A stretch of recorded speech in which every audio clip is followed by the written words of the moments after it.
দাঁতন ও নারায়ণগড়ে দলীয় প্রার্থীদের সমর্থনে নির্বাচনী প্রচারে এসে বিজেপি ও নির্বাচন কমিশনকে তীব্র আক্রমণ শানালেন রাজ্য যুব তৃণমূল সভানেত্রী সায়নী ঘোষ। শুক্রবার দিল্লির সুরপুর পড়া বাবুরা দিল্লিতে বসে রিমোট কন্ট্রোলে বাংলার মানুষের ভাগ্য নির্ধারণ করবে, তাদের কানের পর্দাগুলো ফাটিয়ে দিতে হবে। বলো জয় বাংলা, জয় বাংলা, জয় বাংলা। ভারতীয় জুমলা পার্টি, বাংলা চালাও পার্টি, বাংলাকে ঘৃণা করে, বাঙালিকে ঘৃণা করে, বাংলা ভাষাকে ঘৃণা করে, বাংলা বললে বলে বাংলাদেশি ভাষা মমতা বন্দ্যোপাধ্যায়। কিন্তু লড়াইটা বুঝে নিতে হবে, বিনা যুদ্ধে নাহি দিব সুচক্র মেদিনী। বাংলার মাটি, বাংলার জল, বাংলার বায়ু, বাংলার ফল বাইরে থেকে বহিরাগত বর্গীরা এসে বিষিয়ে দিতে পারবে না যতদিন মমতা বন্দ্যোপাধ্যায়ের দেহ প্রাণ আছে, আর যতদিন তার সৈনিকরা বেঁচে আছে। বাংলার মানুষের টাকা আটকে রেখেছে 2 লক্ষ কোটি টাকা, শুধু ইলেকশনের আগে এসে বড় বড় কথা আর গান। চিরদিনই তুমি যে আমার, যুগে যুগে আমি তোমার। কে বলছে? বিজেপি বলছে মোদি ইলেকশনের আগে আর ইলেকশনের পরে। মা, যখন তোমার কোনো দরকার পড়ছে, কোনো প্রয়োজনীয়তা পড়ছে, যখন পাশে কাউকে দরকার হচ্ছে, তখন এই বিজেপিকে তুমি খুঁজে পাচ্ছ না। তখন তোমরা গাইছো কোথা কোথা খুঁজেছি তোমার, তুমি জানো। আর তখন পাশে কে থাকছে? পাশে থাকছে আমাদের দিদি, আমাদের মা মমতাময়ী। এবং সেই জন্য বাংলার মানুষ বলছে যে লাভ ছাড়া ক্ষতি নেই, দিদি ছাড়া গতি নেই।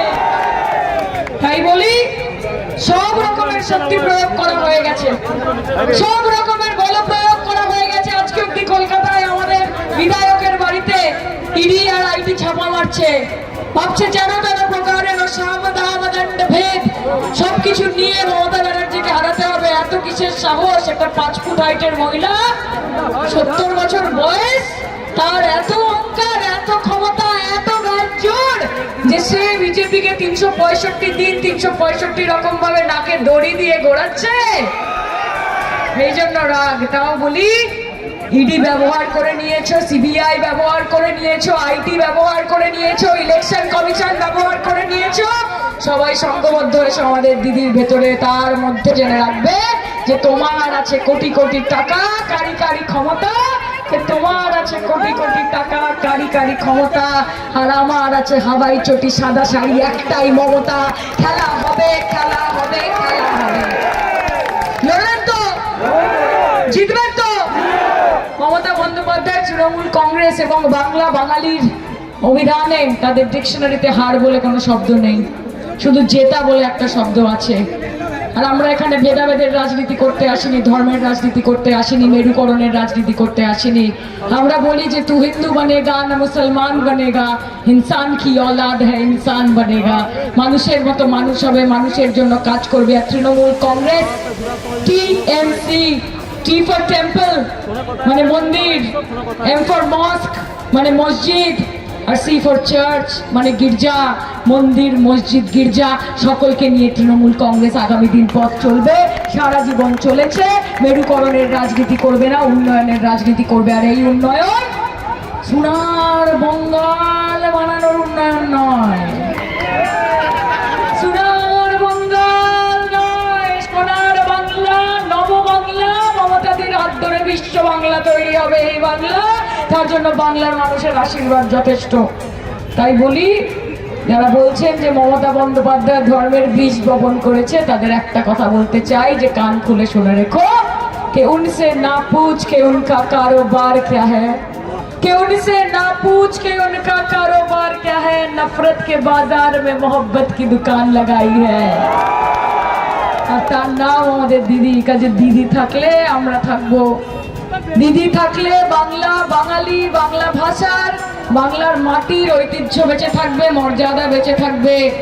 আজকে কেউ লড়াই করেনি আপনাদের জন্য মমতা বন্দ্যোপাধ্যায় ছাড়া। তাই আরেকবার নিজের ভোটের মাধ্যমে প্রতিবাদীকে ভোট দিয়ে তার মাধ্যমে এটা প্রমাণ করুন যে আপনারাও বিশ্বাস করেন যে শীত গ্রীষ্ম বর্ষা তৃণমূল কংগ্রেস মমতা ব্যানার্জি এই গোটা বাংলার রাস্তা, এই গোটা বাংলার ভরসা।